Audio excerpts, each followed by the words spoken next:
아침에 눈을 떴는데 손가락이 퉁퉁 붓고 양말 자국이 저녁까지도 그대로 남아 있으신가요? 그럴 때 사람들은 보통 이렇게 말합니다. 물을 좀 많이 마셔서 그런가 보다. 어제 피곤해서 그렇겠지. 하지만 잘 들으셔야 합니다. 그건 단순한 피로나 수분 문제가 아닐 수 있습니다. 더 무서운 진실은 여러분들 몸속에 독이 쌓이고 있는 경고일 수 있다는 사실입니다. 몸은 절대로 거짓말을 하지 않습니다. 손발의 붓기, 가벼운 피로, 소화불량 같은 작은 불편들은 그저 스쳐 지나가는 증상이 아니라 몸이 보내는 강력한 SOS 신호일 수 있습니다. 이 신호를 무시하고 넘어가면 그 결과는 생각보다 훨씬 무서운 결과를 초래합니다. 저는 환자들을 통해 이런 경우를 숱하게 보았습니다. 처음에는 나이 들어서 그런가 보다 하고 대수롭지 않게 여기다가 몇 달 뒤, 몇 년 뒤, 신장이 망가져 투석을 받아야 하고 심장이 지쳐 쓰러져 응급실로 달려오는 경우가 많았습니다. 붓기는 단순한 현상이 아니라 몸속 독이 배출되지 못하고 고여 있다는 무서운 증거였습니다. 70대 김수리 어르신은 손발이 자주 붓는 걸 그냥 노화라고 생각했습니다. 나이 들어서 그렇겠지 하며 대수롭지 않게 넘기셨죠. 하지만 몇 달 뒤 갑자기 호흡 곤란으로 응급실에 실려갔고 검사 결과 신장이 제 기능을 못하고 있다는 사실을 알게 되었습니다. 작은 붓기를 무시한 결과가 큰 병으로 이어진 겁니다. 혹시 이런 경험 있으신가요? 아침에 일어나도 머리가 무겁고 밤새 잤는데도 전혀 개운하지 않은 아침을 맞은 적, 밥을 먹어도 소화가 잘 되지 않고 속이 더부룩해 답답했던 순간, 거울을 봤을 때 예전보다 얼굴빛이 칙칙하고 눈밑이 어두워져 보인 경험, 이런 것들은 모두 몸속에 독이 쌓여가고 있다는 사실을 알려주는 신호일 수 있습니다. 단순히 나이 탓이 아닙니다. 생활 습관과 잘못된 식사, 부족한 수면과 스트레스가 쌓여 조용히, 그러나 확실하게 몸을 안에서부터 무너뜨리고 있는 겁니다. 혹시 나는 괜찮다라고 안심하고 계신가요? 그렇다면 더 위험합니다. 독은 조용히 쌓이고 눈에 보이지 않게 진행됩니다. 어느 날 갑자기 큰 병으로 나타나지만 그 시작은 항상 작은 신호였습니다. 오늘 이 영상을 끝까지 보셔야 하는 이유가 바로 여기에 있습니다. 몸속에 독이 쌓이면 어떤 신호들이 나타나는지, 왜 이런 현상이 생기는지, 그리고 어떻게 막고 되돌릴 수 있는지 제가 지금부터 자세히 알려드리겠습니다. 영상을 보시기 전에 구독과 좋아요 부탁드립니다. 손발이 붓는 이유. 그것은 단순히 물이 고여서가 아닙니다. 나이가 들면서 몸속 순환이 느려지고 신장이나 심장이 제 기능을 하지 못하면 체내에 쌓여야 할 노폐물이 빠져나가지 못하고 혈관과 세포 사이에 머무르게 됩니다. 그 결과 손가락은 퉁퉁 붓고 발목은 양말 자국이 선명하게 남습니다. 이것이 바로 몸에 독이 쌓이고 있다는 첫 번째 경고입니다. 두 번째 신호는 아침 피로입니다. 밤새도록 잠을 잤는데도 아침에 눈을 뜨면 머리가 무겁고 몸이 축 늘어진 경험이 있으신가요? 많은 분들이 나이가 들어서 그렇다고 생각하지만 사실은 몸속 독소와 염증이 세포가 회복하는 과정을 방해하고 있기 때문입니다. 즉, 자는 동안 회복이 일어나야 할 시간에 몸은 독을 해독하느라 지쳐버린 겁니다. 여든을 앞둔 이덕희 할머니는 아침마다 머리가 무겁다는 말을 자주 하셨습니다. 주변에서는 나이 때문이라고 대수롭지 않게 여겼지만 검사해보니 간 수치와 혈당이 모두 높아져 있었습니다.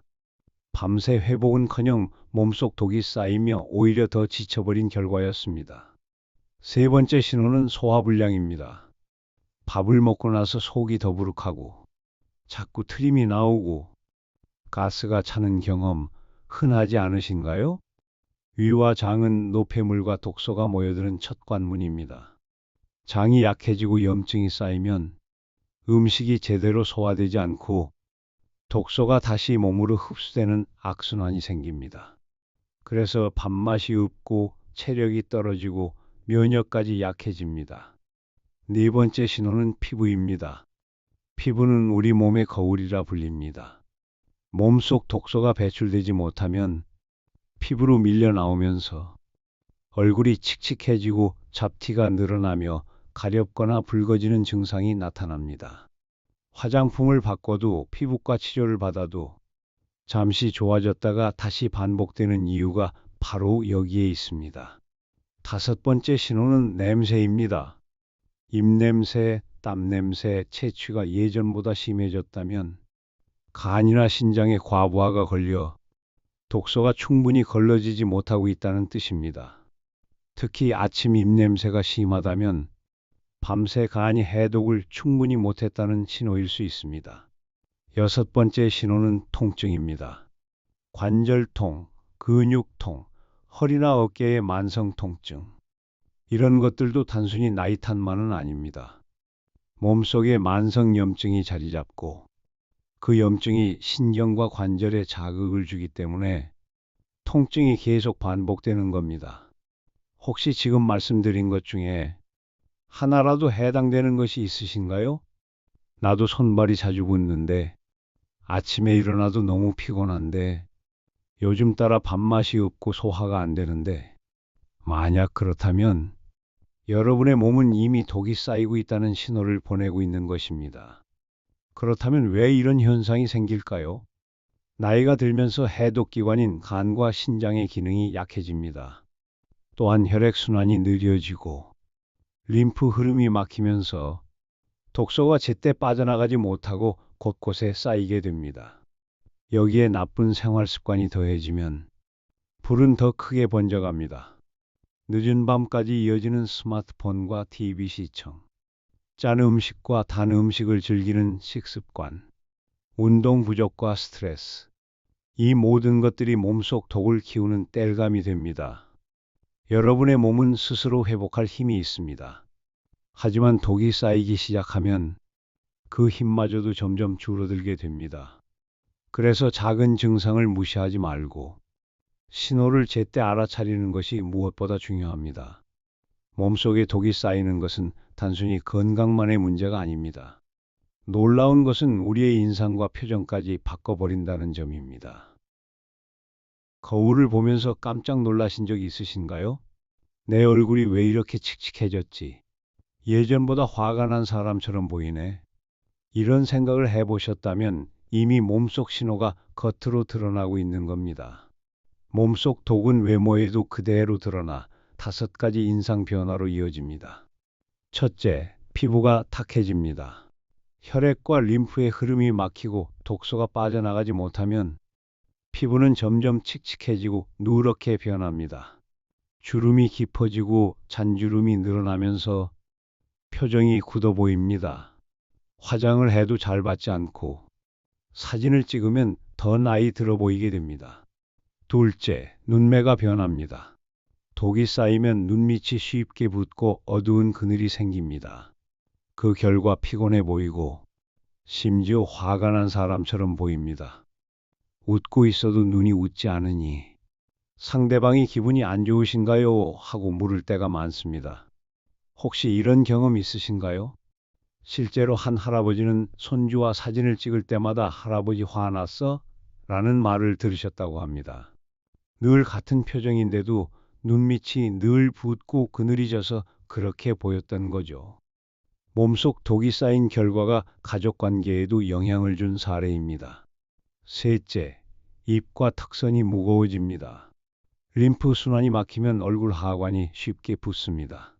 턱선이 무너지고 입 주변이 늘어지면서 전체적으로 무겁고 무뚝뚝한 인상이 됩니다. 마치 심술이 가득 찬 듯한 얼굴이 되는 이유가 여기에 있습니다. 넷째, 웃음이 줄어듭니다. 몸이 피곤하고 속이 답답하면 웃을 힘이 사라집니다. 예전에는 작은 일에도 깔깔 웃던 분이 어느새 웃음기를 잃고 굳은 표정으로 하루를 보내게 됩니다. 문제는 이런 인상이 주변 사람들에게 그대로 전달된다는 점입니다. 요즘 왜 이렇게 힘들어 보여요? 얼굴이 많이 어두워지셨어요? 이런 말을 들으면 괜히 더 주눅이 듭니다. 다섯째, 사회적 관계에 영향이 생깁니다. 얼굴이 피곤해 보이고 표정이 굳으면 상대방은 나도 모르게 거리를 두게 됩니다. 손주들이 할머니 무서워하고 말할 수도 있습니다. 사실은 전혀 화난 게 아닌데 얼굴 인상이 그렇게 보이는 거죠. 결국 관계가 서서히 멀어지고 외로움이 더 깊어지는 악순환으로 이어집니다. 혹시 여러분도 최근 들어 사진 찍기를 꺼리거나 거울 보는 게 두려워진 적은 없으신가요? 그렇다면 단순히 외모의 문제가 아니라 몸속 독이 쌓여 인상까지 바꿔버린 결과일 수 있습니다. 하지만 좋은 소식도 있습니다. 독이 쌓이면 인상이 변하지만 거꾸로 독을 줄이고 몸을 맑게 하면 얼굴도 다시 달라집니다. 피부가 환해지고 눈빛이 맑아지며 웃음이 되살아납니다. 마치 세월이 거꾸로 흐르는 듯한 변화를 경험할 수도 있습니다. 몸속에 독이 쌓이는 것을 막는 가장 확실한 방법은 생활 속 작은 습관을 바꾸는 것입니다. 약을 먹지 않아도 되고 수술을 하지 않아도 됩니다. 습관만 바꿔도 몸은 스스로 회복할 힘을 되찾을 수 있습니다. 그 중에서도 꼭 기억해야 할 5가지 생활 관리법이 있습니다. 첫째, 수면입니다. 잠은 최고의 해독제라고 불립니다. 밤에 깊이 자는 동안 간과 신장이 활발히 움직이며 몸속 독을 걸러내고 배출합니다. 하지만 늦게 자거나 스마트폰을 오래 보며 뒤척이면 이 해독 시간이 줄어듭니다. 아침에 일어나도 개운하지 않고 머리가 무겁게 느껴지는 이유가 바로 여기에 있습니다. 혹시 여러분도 분명히 잤는데 더 피곤하다라는 경험 있으신가요? 그렇다면 지금이 수면 습관을 고칠 때입니다. 매일 같은 시간에 자고 일어나며 늦은 밤 전자기기 사용을 줄이는 것만으로도 몸의 회복력이 달라집니다. 둘째, 식습관입니다. 짠 음식과 단 음식은 독을 키우는 대표적인 원인입니다. 짠 음식은 몸에 수분을 붙잡아 두어 부종을 악화시키고 단 음식은 혈당을 급격히 올려 염증 반응을 촉진합니다. 반대로 독을 씻어내는 음식도 있습니다. 오이, 수박, 토마토처럼 수분이 많고 비타민이 풍부한 채소와 과일, 현미와 잡곡 같은 식이섬유가 많은 곡류, 이런 것들을 자주 드시면 몸속 노폐물이 자연스럽게 빠져나갑니다. 오늘 저녁 식탁에서 국물은 조금 덜고 채소 반찬을 하나 더 늘려보시는 건 어떨까요? 셋째, 수분 섭취입니다. 물을 충분히 마시는 것은 독을 희석시키는 가장 간단한 방법입니다. 하지만 의외로 많은 분들이 물 대신 커피나 음료로 갈증을 달래곤 합니다. 커피와 술은 몸을 더 말라버리게 하고 결국 독소를 농축시키는 결과를 가져옵니다. 따뜻한 물을 하루에 8잔 이상 나눠서 마시는 것. 이것이 바로 몸을 청소하는 첫걸음입니다. 넷째, 운동입니다. 운동은 혈액과 림프 순환을 촉진하여 몸속 노폐물을 빠르게 흘려보냅니다. 꼭 힘든 운동일 필요는 없습니다. 아침 햇살을 받으며 가볍게 걷기, 집에서 간단히 스트레칭을 해주는 것만으로도 몸은 한결 가벼워집니다. 특히 땀을 흘릴 수 있는 운동은 몸이 스스로 독을 배출하는 통로를 열어줍니다. 다섯째, 스트레스 관리입니다. 마음의 독은 몸의 독으로 이어집니다. 스트레스가 쌓이면 호르몬 균형이 무너지고 염증이 악화됩니다. 좋아하는 음악을 듣거나 가벼운 취미 활동을 하거나 깊게 호흡하는 것만으로도 몸은 달라집니다. 혹시 요즘 웃을 일이 없으신가요? 억지로라도 웃어보세요. 웃음은 우리 몸의 해독 효소를 깨우는 가장 자연스러운 약입니다. 이 5가지는 단순한 생활 습관처럼 보이지만 몸속 독을 줄이고 건강을 지키는 가장 강력한 무기입니다. 오늘부터라도 작은 것 하나를 실천해 보시기 바랍니다. 그 시작이 바로 몸을 살리는 길이 될 수 있습니다. 생활 습관을 고치는 것만으로도 몸속 독은 상당 부분 줄어듭니다. 하지만 이미 증상이 심하거나 생활 개선만으로는 회복이 더딘 경우 의학적 치료가 필요할 수 있습니다. 이럴 때 고려되는 대표적인 방법들이 있습니다. 첫째, 약물 치료입니다. 간이나 신장 기능이 떨어진 경우 의사는 독소 배출을 돕는 약을 처방하기도 합니다. 혈압이나 혈당 조절이 필요한 경우도 많습니다. 이 과정에서 중요한 것은 임의로 약을 줄이거나 끊지 말고 반드시 의사의 지시에 따르는 것입니다. 둘째, 해독 보조 치료입니다. 최근에는 혈액 속 노폐물을 걸러내는 치료나 간 기능을 보조하는 주사, 비타민이나 항산화제를 활용한 치료가 사용되기도 합니다. 물론 이 역시 전문의 상담 후에 필요한 경우에만 선택해야 합니다. 셋째, 정기적인 건강검진입니다. 몸속 독은 겉으로만 봐서는 알기 어렵습니다. 혈액 검사, 소변 검사, 영상 검사 등을 통해 간과 신장의 상태를 확인해야 조기에 문제를 발견하고 해결할 수 있습니다. 많은 분들이 겉으로 멀쩡하니 괜찮다라고 생각하다가 뒤늦게 큰 병으로 이어지는 경우가 많습니다. 의학적 치료는 무섭게 느껴질 수 있습니다. 하지만 그것은 최후의 수단이 아니라 내 몸을 지키기 위한 든든한 안전망입니다. 생활 습관 관리와 병행할 때 더 큰 효과를 볼 수 있습니다. 여러분, 몸은 스스로 회복할 힘을 가지고 있습니다. 하지만 그 힘이 다하기 전에 우리가 먼저 신호를 알아차리고 대응해야 합니다. 손발의 붓기, 끝없는 피로, 소화불량, 칙칙한 피부, 이런 작은 신호들이 쌓여 결국 큰 병으로 이어질 수 있습니다. 그렇기에 오늘 이 순간부터라도 내 몸의 경고음을 귀 기울여 들어야 합니다. 혹시 지금도 거울 속의 내 얼굴이 예전보다 무겁고 지쳐 보이지 않으신가요? 그렇다면 단순히 나이 탓이 아니라 몸속에 독이 쌓여가고 있다는 증거일 수 있습니다. 그러나 희망은 있습니다. 생활 습관을 고치고 필요할 땐 의학적 도움을 받는다면 몸은 다시 맑아지고 얼굴도 예전처럼 환한 웃음을 되찾을 수 있습니다.